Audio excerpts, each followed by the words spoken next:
বাবা ছিলেন একজন রাজমিস্ত্রি, সারাদিন কাজ করে যা রোজগার হতো তাই দিয়ে সংসার চালাতেন। কথা ছিল একদিন ছেলেটা মানুষের মতো মানুষ হয়ে পরিবারের দায়িত্ব বুঝে নেবে, পরিবারকে বুঝবে, পরিবারকে দুইটাকে ইনকাম করে দেবে। কিন্তু কিসের কি, ছেলেটা যে ছিল একটু অন্য টাইপের, ছেলেটার মন মানসিকতা ছিল অন্য টাইপের।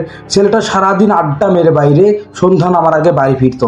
আর এ নিয়ে বেশ কয়েকদিন বাবার বকাঝকাও খেয়েছেন, হাতের মারও খেয়েছেন। কিন্তু মা যে একজন ছিলেন, যার একটা মাত্র সন্তান, বাবার হাতে কখনো মার খেতে দিবেন না, সেই মা সেই ছেলেটার ঢাল হয়ে দাঁড়াতেন। যখন বকাঝকা করতেন তার বাবা, যখনই মারতে আসতেন।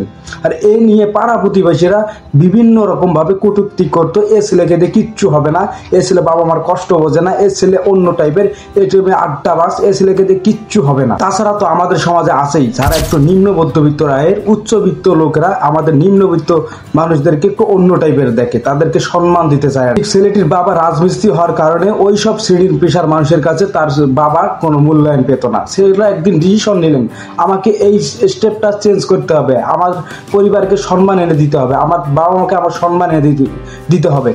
সেই যেই কাজ, যেই চিন্তা ভাবনা, সেই কাজ। ছেলেটা সারাদিন ক্রিকেট খেলতেন। ক্রিকেট খেলতে খেলতে একদিন ছেলেটা চান্স পেয়ে গেলেন ধানমন্ডি ক্লাবের মতো একটা বিখ্যাত বাংলাদেশের ক্লাবে। সেই থেকে ছেলেটার উত্থান শুরু, যেখানে আমি যতটুকু গল্প শুনেছি, সৈয়দ আবিদ হোসেন নামে একজন ক্রীড়া সাংবাদিক তাকে অনেক পৃষ্ঠপোষক করেছে, অনেকভাবে সাহায্য করেছে এই ধানমন্ডি ক্লাবে ক্রিকেট শেখার জন্য। বলছিলাম হাবিবুর রহমান সোহানের কথা।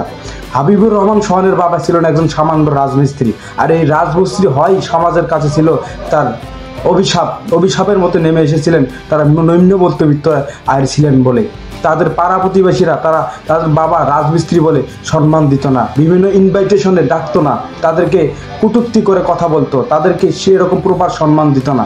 কিন্তু ছেলেটা মনে জিত ছিল, ছেলেটা একদিন দেখিয়ে দিবে যে আমরা সম্মান কিভাবে আনতে পারি, আমার বাবা মার সম্মান আমি কিভাবে দিতে পারি। ছেলেটা সেই চিন্তা থেকেই ক্রিকেট খেলা শুরু করলেন। আর ছেলেটা যখন এশিয়া কাপের মঞ্চে দুর্দান্ত চমৎকার পারফরমেন্স করলেন, গোটা বিশ্বের কাছে বাংলাদেশকে চেনালেন যে আমাদেরও একজন হাবিবুর সোহান আছে, আমাদেরও একজন হাবিবুর রহমান সোহানের মতো ক্রিকেটার আছে যারা টি-20 সুলভ ব্যাটিং করতে পারে, যারা সেঞ্চুরি করতে পারে।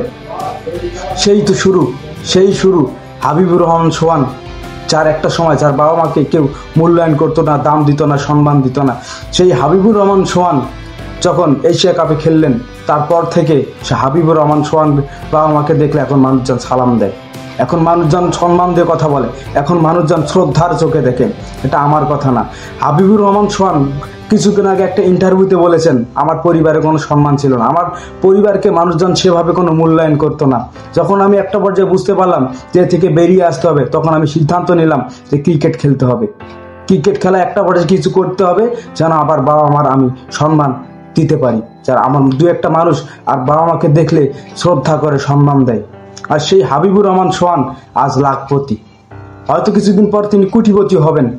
নোয়াখালী এক্সপ্রেস তাকে এই বিপিএল এর এই সিজনে তাকে 50 লাখ টাকা দিয়ে কিনেছে। খেলার আগে পর্যন্ত এই ইতিহাসটা কোনো প্লেয়ারের ক্ষেত্রে ছিল না, জাতীয় দলে ঢোকার আগেই তাকে 50 লাখ টাকা দিয়ে নোয়াখালী এক্সপ্রেস কিনেছে এই সিজনে বিপিএল খেলার জন্য। সে হাবিবুর রহমান সোহান আজকে দেখিয়ে দিয়েছে যে মানুষের কাছে থেকে কিভাবে সম্মান নিতে হয়, কিভাবে সম্মান আদায় করতে হয়। তো এই থেকে কি বুঝলেন? টাকা আছে এই দুনিয়াতে যার, সম্মান আছে যার, তার টাকা নেই আপনার, এই দুনিয়াতে সম্মান নেই আপনার। এরকম ভালো ভালো ভিডিও দেখতে চাইলে চ্যানেলটি অবশ্যই সাবস্ক্রাইব করে রাখুন। আর বা আমার সম্মান শ্রদ্ধা যদি মানুষের কাছে থেকে নিয়ে দিতে চান, তাহলে আপনাকে ইতিহাস সৃষ্টি করতে হবে এই হাবিবুর রহমান সোহানদের কাছ থেকে। হাবিবুর রহমান সোহান যেভাবে করেছেন তার মা বাবার জন্য, তার বাবা ছিলেন একজন রাজমিস্ত্রি, যেভাবে তিনি সম্মান এনে বয়ে দিয়েছেন, সেটা অত্যন্ত গর্বের বিষয়। শ্রদ্ধা হাবিবুর রহমান সোহান, এভাবেই এগিয়ে চলুক আপনার পথযাত্রা, এভাবেই এগিয়ে চলুক আপনার ক্রিকেটীয় জীবন, ভবিষ্যৎ উজ্জ্বল হোক।